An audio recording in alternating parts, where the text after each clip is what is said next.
Modern playing cards are filled with layers of meaning and symbology that can be traced back centuries. The four kings, for example, are based off real rulers. The king of diamonds represents the wealthy Julius Caesar. The king of clubs represents the brutal Alexander the Great. Spades represents the strong but kind David of Israel. And hearts represents the emotionally disturbed, shall we say, Charles VII of France. It is this king that we will be dealing with today. It should also be noted that Charles was the only one of the four who was actually there to see the day his face was printed on a playing card, which may rationalize why he acted apart from the others.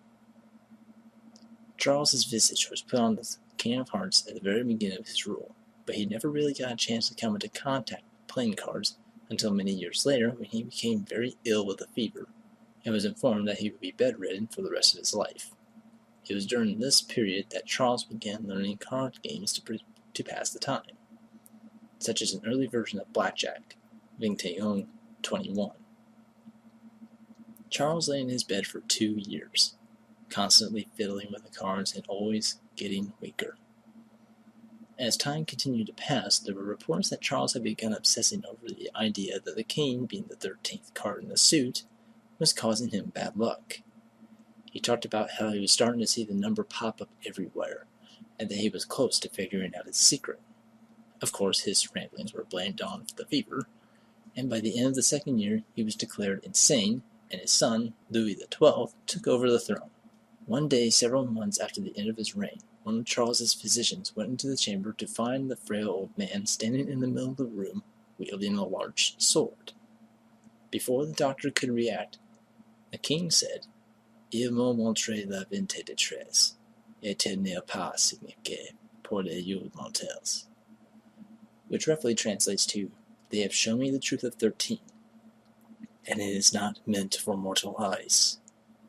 Without hesitation, the king proceeded to ram the blade through the left side of his head, between the ear and temple, until it came out the other side. He wavered a moment, before collapsing to the floor, dead.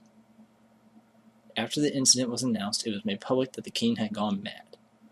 The image of Charles on the King of Hearts was altered to show himself offing himself. Although the picture is now significantly less graphic, the image of Charles thrusting the sword into his skull can still be found on modern-day playing cards. Perhaps the strangest part of the whole story, however, is the day that Charles chose to kill himself, July 6, 1462. Whether or not it was intentional of the king, the fact that 6 plus 7 equals 13, and 1 plus 4 plus 6 plus 2 equals 13 as well, can only be explained as coincidences.